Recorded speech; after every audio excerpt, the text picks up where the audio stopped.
Welcome to the Adult Kickball Alliance podcast. Scott and I did this episode over the computer because we couldn't get together for a video podcast, so this one will be sans video. Hope you enjoy.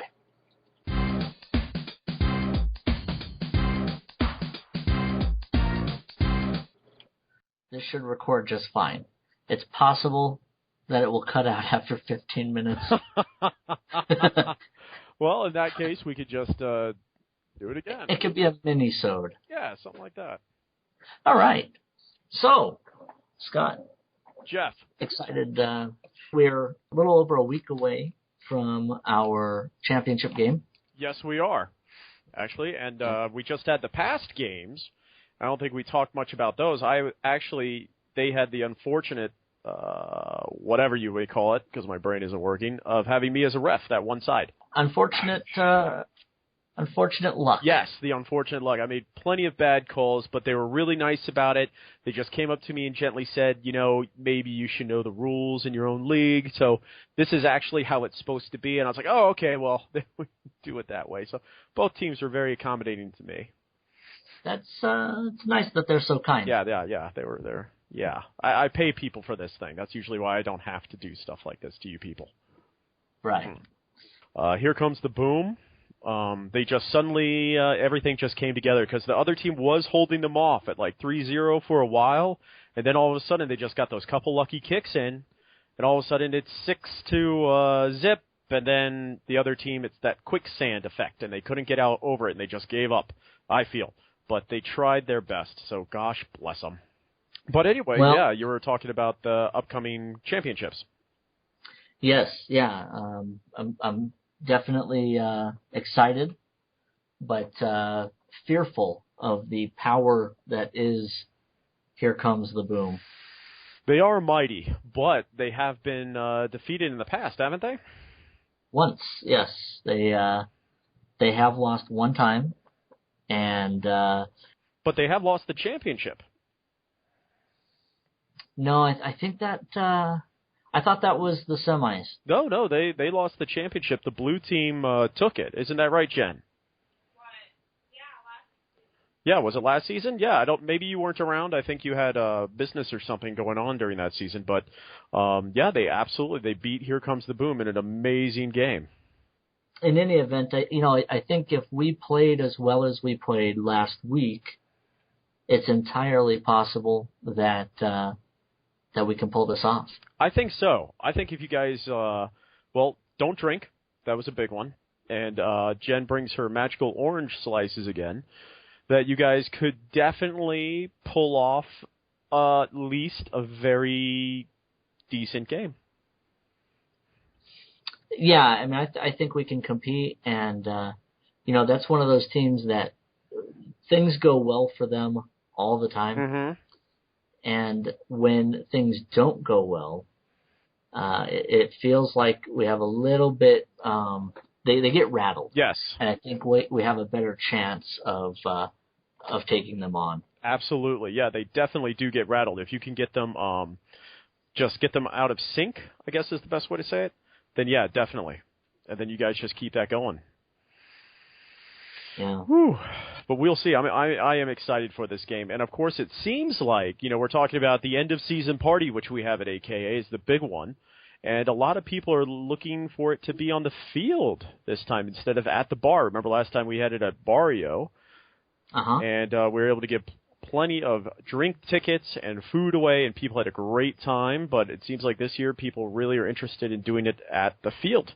And maybe getting those balls back, those human balls that you guys seem to really, really enjoy.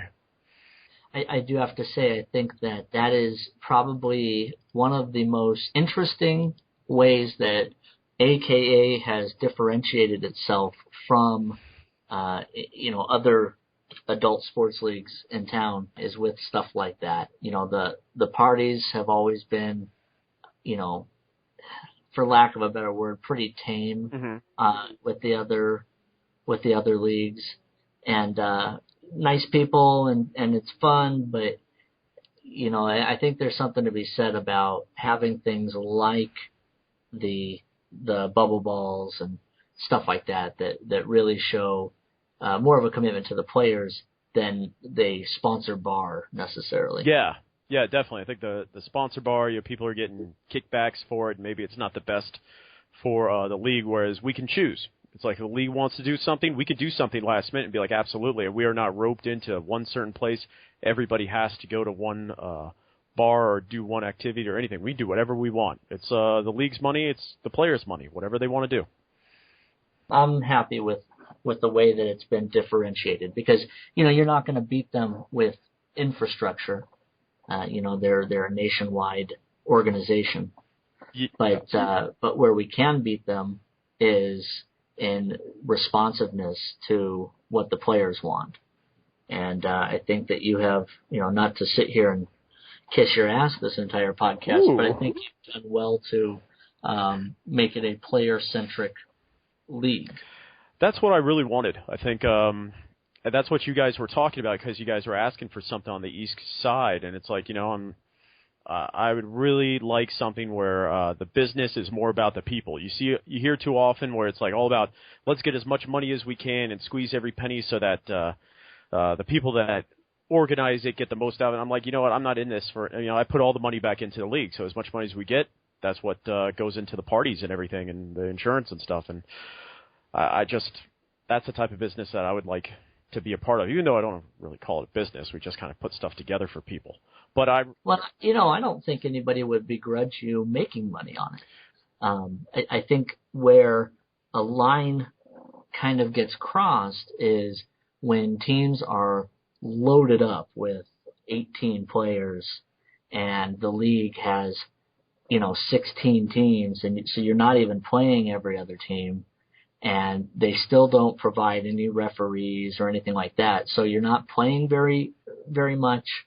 You're paying nearly twice as much and probably not getting the same quality of experience. No, that's I remember the first time I think a lot of us met doing the other league, and we had a team, I think it was 16, and we're all brand new, and all of a sudden I was told, hey, you're getting 4 more people. And then they're like, oh, guess what? You got 4 more. And I think we ended up with like 23 people on the team. So it's like when we only have 5 innings, maybe you got to kick once and maybe twice. Especially because we did not have a lot of offensive prowess. Not at all. Not at all on this new team. So a lot of people were just very negative about it, and they're just like, it's just not as much fun for them. Right. So, yeah. Well, I guess maybe we should get into topics so we stop boring people. I don't know if you can open your chat window there, but I sent you a video. Ooh! Wham! I'm with the person in the background. That is awesome. And that video loops for an infinite number of times, and every time it's a little funnier to me. Do you remember the first time you ever did a back flop or a belly flop? Yeah, I can't say I've ever done a back flop, but yeah, belly flops. It's amazing how little give water can have on that initial contact. I absolutely remember the first back flop I did. Trying to impress a girl, I was like, you know what? It's a higher kind of medium jumping board at the pool. I was like, I bet I could do it. Tried to do a flip, landed flat on my back, like perfect back. And, I felt like I broke. I could barely swim to the edge, and I crawled over to the baby section of the pool and just lied there for a while. Did you just call it a jumpy board? Yeah, what is that usually called? On the East Coast, we call it a jumpy board. That's the third time this week I've heard you try to cover up some silly thing that you've said by claiming some sort of regional picadillo. Because, I feel like most people watching this are from Tucson, and you guys just don't know any better. Just like you call jumping counts, moon bounces jumping castles. That makes no sense. I have to disagree with you there, buddy. It just sounds silly. The jumping castle, they are not all shaped like castles. Well, you're not on the moon either. Okay. All right, fine. We'll have to agree to disagree. Well, Welcome to the AKA podcast, folks, Yep. where we discuss the hard-hitting topics of the day. Well, if you want to get into a hard-hitting topic, I was thinking about today about how tired I'm getting of this country almost being like a knee-jerk reaction country. It's like whatever new thing that offends somebody gets snowballed out of control, and all of a sudden, if you go against that, I have to feel like it's a small mass of people.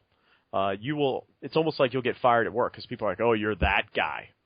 Like they've been talking about the Confederate flag lately, and I'm bringing up the Confederate flag.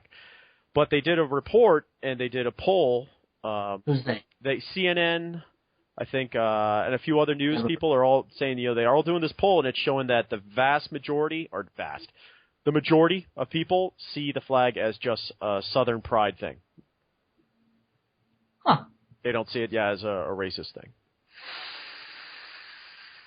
So, but that's just, you could take a lot of things that we've just been getting offended about lately, or people have. And it's just like, I think that sooner or later we need to put the brakes on it, because it seems like a lot of people are just getting annoyed at the new things that seem they can't talk about anymore, or we can't discuss in open. And, I think it's a big issue. Agreed. Big issue. All right. Okay. Well, we can't do it if we both agree on it. So. No, I don't agree with you, but I'm not gonna. Oh, okay. You don't want to get into that. Yeah, I don't. But here I go. I just think that I'm surprised at what you said about a majority of people feeling that it was just a Southern pride thing. Mm-hmm. It was a battle flag. It's not even a legal flag. It was the battle flag for the Confederate Army. Mm-hmm.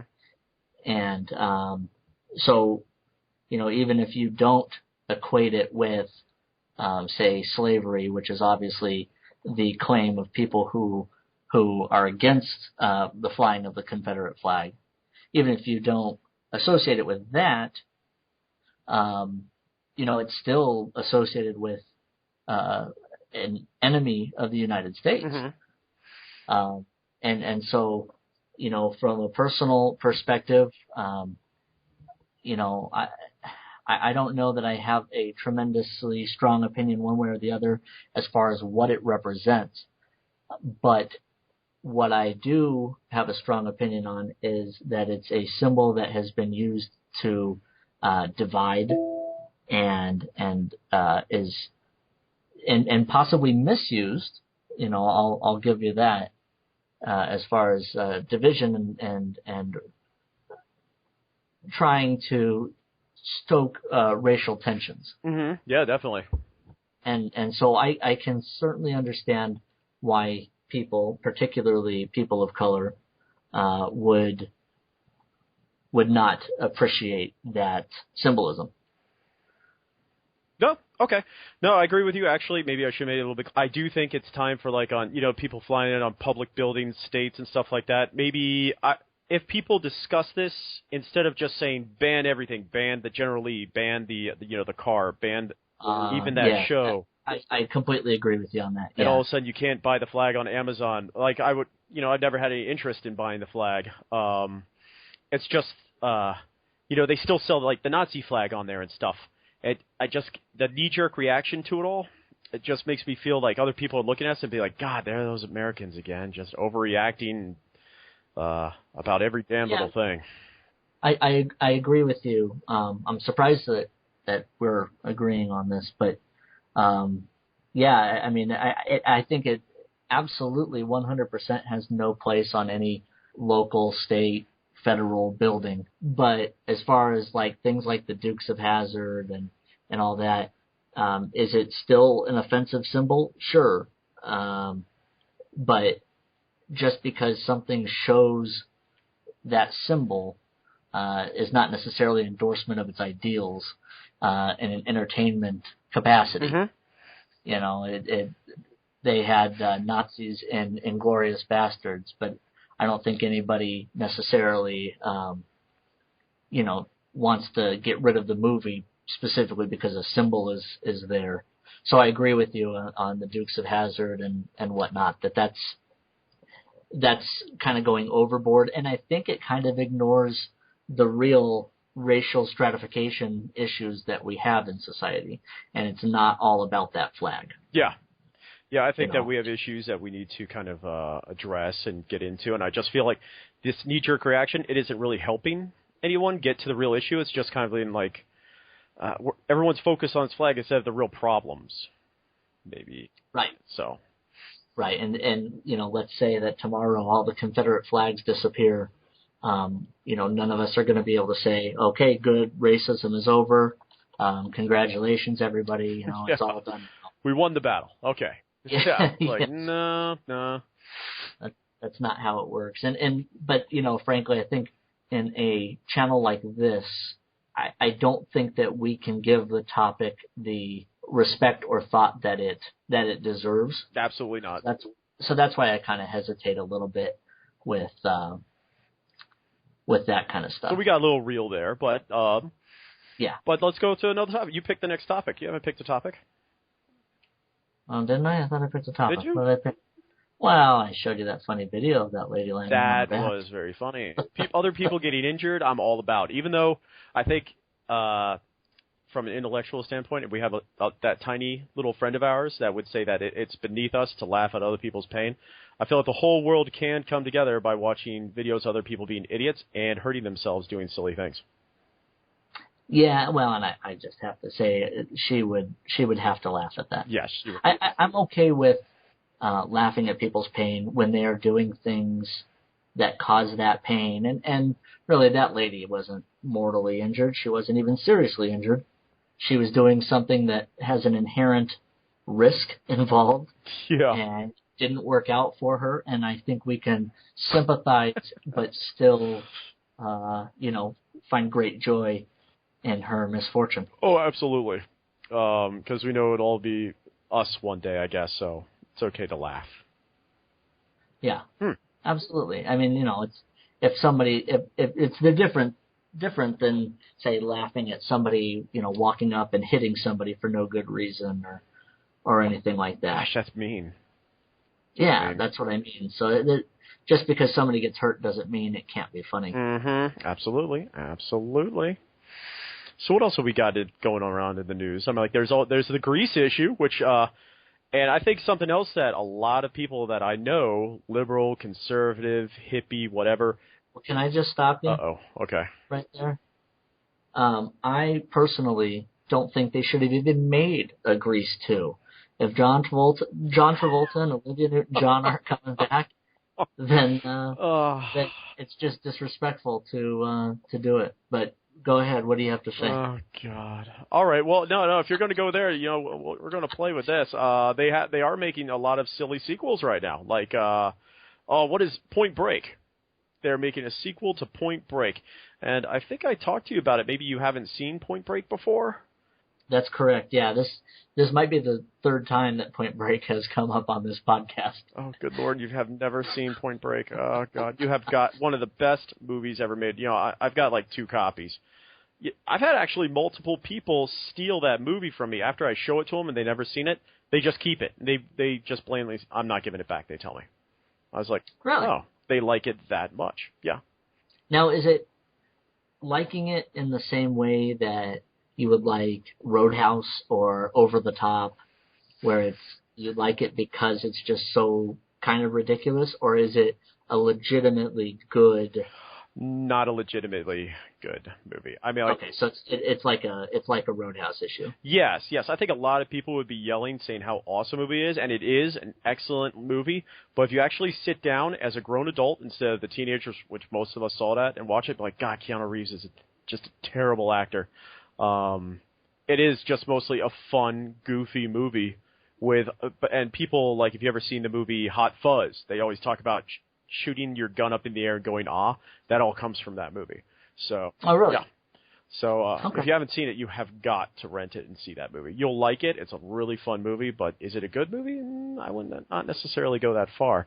But the remake of it is absolutely atrocious looking. I've seen, so basically it's about these, a surfer culture and these guys who like to do more extreme sports like surfing, and there's some some skydiving and stuff like that, and they're badasses and they like to run around.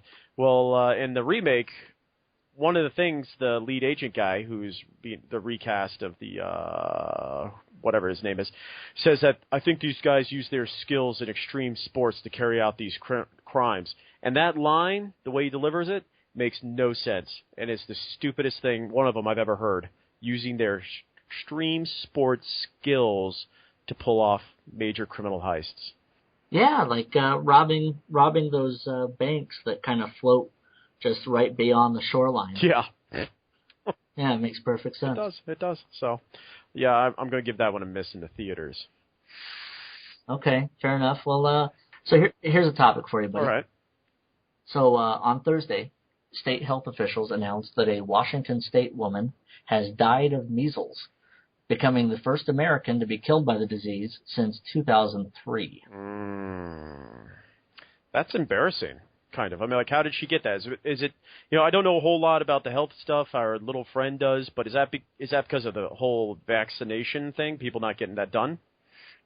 I don't believe that this lady was unvaccinated, but the problem is not necessarily individuals not being vaccinated, but you have a herd immunity when a majority of people are getting vaccinated. So say you have a medical condition that prevents you from getting the vaccine, you are most likely safe because the people who don't have that same condition are able to get the vaccine and are less likely to get it and give it to you. Okay. All right. No, but it says, I'm reading this on Gawker, and it says the woman was probably exposed to measles at a medical facility during a measles outbreak. Well, that's kind of goes without saying. According to the health department, she was at the hospital at the same time as a patient who later developed a rash and was diagnosed with measles. Patients with measles can spread the virus even before showing symptoms. I have heard about that. So yeah, it's a dangerous disease. And that's interesting though, because it says it's kind of contradicting itself. It says the woman who died of pneumonia had other health conditions and was taking medications that suppressed her immune system. Oh. So pneumonia. So it's really it's only a vaccination topic, in the sense that, if people are vaccinated, then people like this lady who are more susceptible are going to be safer. Okay. So yeah, I think I've kind of heard that argument, and it's just cowardly.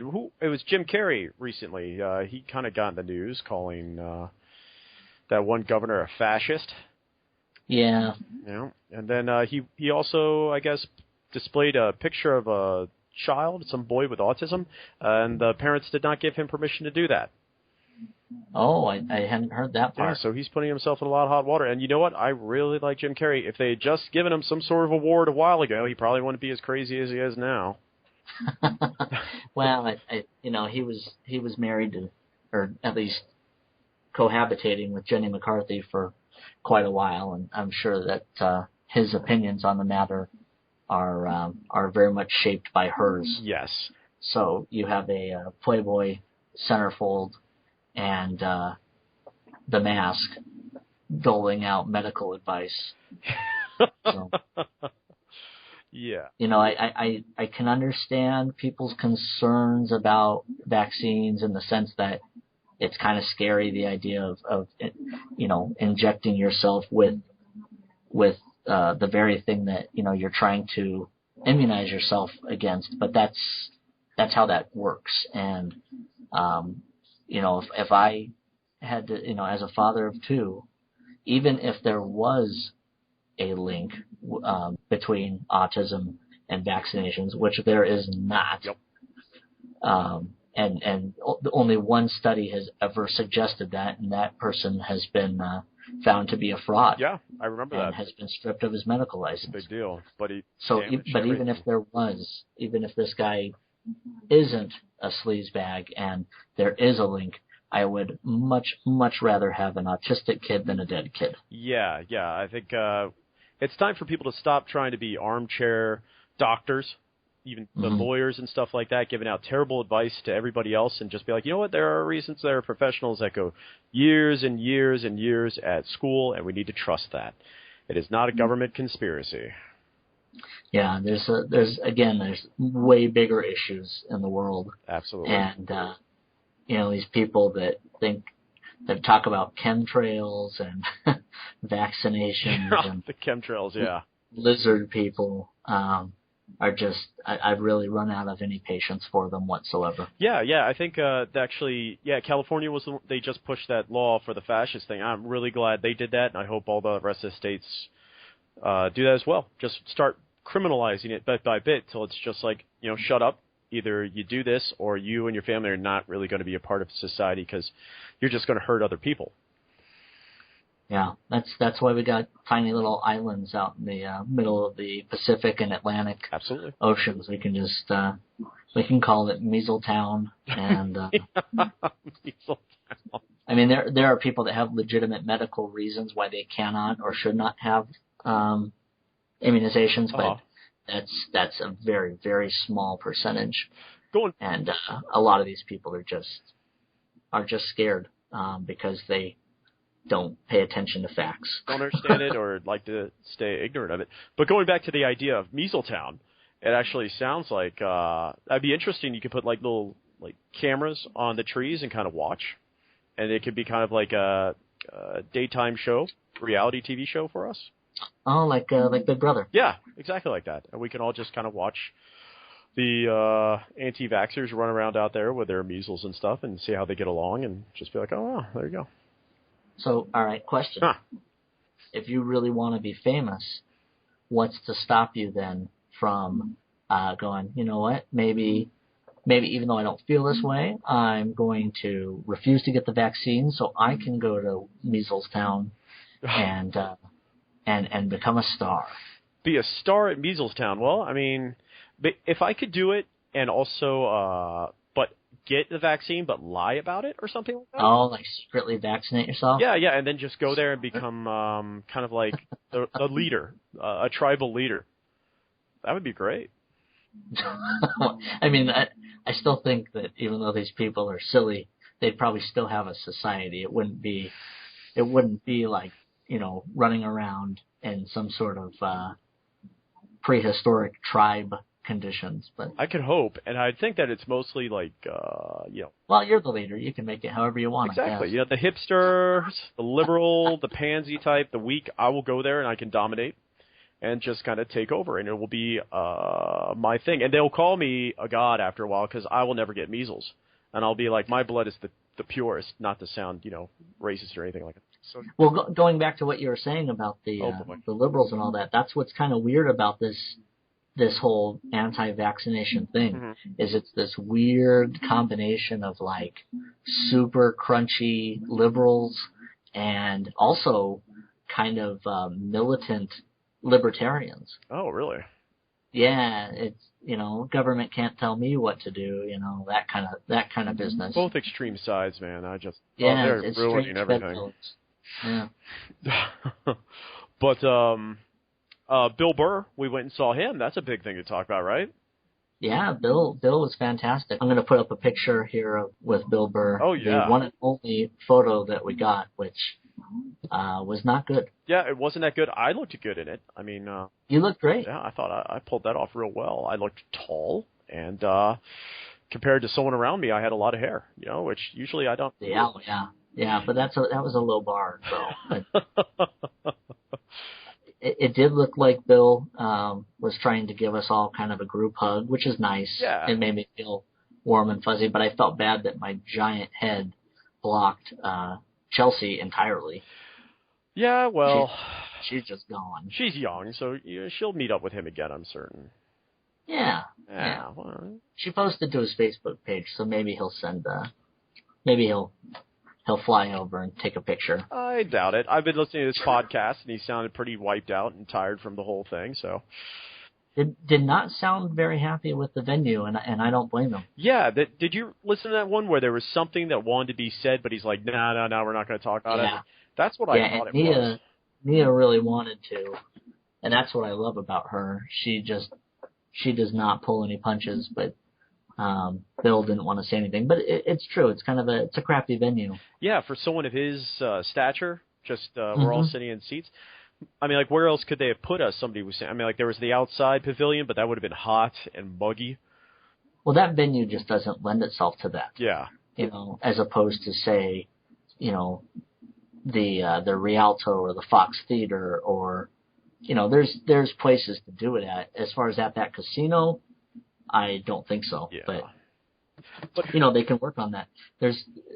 It wouldn't be that difficult for them to, you know, they've got all the room in the world out there, so it wouldn't be that difficult to construct something that has stadium size style seating and doesn't, you know, it's a ballroom. That's exactly what it was. Is a ballroom and completely flat seating. Yeah, he brought up some good points about trying to sell us religious material and self-help material, because he felt that that's exactly what he was at. Yeah. It's like, what the hell is going on here? So, but yeah, Tucson's hot, so an outside arena thing, I don't think that's not the best idea in the world. No, definitely not. Not this time of year. Not at all. You know, it's still mid-90s even after dark. Yeah, it is scorching. So it's not pleasant. Not at all. Not at all. So, what are your feelings about that heart attack grill that's going around, like the one in Vegas that serves those huge hamburgers? Oh, I don't really have a problem with it. I mean, I think people need to take care of themselves, and, you know, as with any business, you have a responsibility to make sure that you are not taking advantage of people who, you know, for whatever reason lack judgment. Mm-hmm. But, you know, I think, you know, everybody's allowed to have fun every once in a while, and even if that hurts themselves, I mean, I think it's all free food if you're over 350 pounds. And, oh my God! Yeah, they do this big thing where you have to stand up on a scale, and everybody gets to look at you, and the scale makes loud noises and stuff if you're above 350. And they show these big people, and they're celebrating, and they eat just the worst stuff you could possibly imagine. And they ask the guy, and they love demonizing him. And he's very upfront. He's like, you know, this documentary you're doing is making me money. That person who had a heart attack and people actually like die there and everyone's watching them outside the restaurant in Vegas, he's like, that person's making me money. And he's really freaking cold about it. And that's the problem I have. Not so much that people go in there and they eat themselves to death. I really feel, you know, we need to take that's our responsibility. If you go in there and you do that, okay, fine. But for him to say that, yeah, that person dying right there, that just made me money, and he was just fine with that, I was like, I can't draw the line there. Yeah, I agree. I mean, we have way too much mean-spirited attitude in this country and the world. Mm-hmm. And but tomorrow, maybe people don't know this about Arizona, floating down the Salt River. East of Phoenix. It's a great thing to do during the summer. I know I was thinking that it'd be cool for AKA, people that want to do stuff like that. That'd be another event that everyone could just get together and kind of do. Sure. Early in the summer, so if people are listening to this and, you know, they have teams or they're just bored, and that's part of what AKA is. It's like we're not just cool and friends during the season. If you want to hang out, you know, we have the Facebook page. Just be like, hey, who wants to do such and such? And you'll get a lot of people on board, especially me. I like to go out and do stuff, so... yeah, I need to bring that up and see if people want to do a float for this summer, as well as camping. Yeah, I think, you know, again, going back to our initial discussion about making this league something kind of special and different, that's another great way to do it is the outings that aren't some sort of cash grab, but are genuine experiences to... you know, to just socialize and, you know, be friends with people. Yeah, because that guy at work was talking about that. He was sound just like you, talking about what he has hope for his kids and stuff like that. And even though he uses stuff like Facebook and, you know, Twitter, he's like, I hate it. It just gets people so unplugged from each other, and then everybody learns to be this ultra PC crowd almost through Facebook kind of teaches it. He had an interesting way of discussing it. But he's like, I want my kids to go out there and learn directly from other people, interact with unique individuals, find your own unique self. And he's like, stuff like, Facebook and social media, he's like, it is not helping. And he wish it would all just go away. So I was like, AKA, get people together. People have to learn to play together, play nice together, win, achieve goals, and then all hang out as afterwards and have a good time. So, yeah, well, and Bill Clinton used to say, and I know you're probably not a Clinton fan, but he used to say that there was nothing wrong with America that couldn't be fixed by what was right with America. That's a good saying. And I think it's kind of the same idea with social media. Mm-hmm. Not obviously they're not really comparable, but there's a lot of good that happens because of social media too. Yeah. And I don't think it's the nature of what social media is. I think it's the way that people use it. Okay. I'll use that argument against him and see what he says to that. Yeah, I think, you could say there's, without it, it's one way. With it, it all depends on the way you use it. Yeah, definitely. Okay. Well, I mean, I think, as maybe it's more like as a parent, you really need to watch what is happening with your kids on social media, and sure. maybe that's what he meant more by it. I gotcha. Okay, I could. Yeah. Well, I mean, I guess what I thought you were saying was more to do with how we're constantly kind of comparing ourselves to other people, and we post that picture of us meeting Bill Burr not because of any real reason except for to kind of brag. Mm-hmm. And so kind of that negative aspect of it, I thought, is what you were talking about. Oh, no, not that. Oh, well, never mind. All right, buddy. Well, you have a good weekend. You drive safe, but use sunscreen. Oh, yeah, a ton of it. As pale as I am, definitely. And I will see you next week. See you next week, man. Have all right, one, dude. Buddy. Okay, take care. All right, bye-bye. Bye.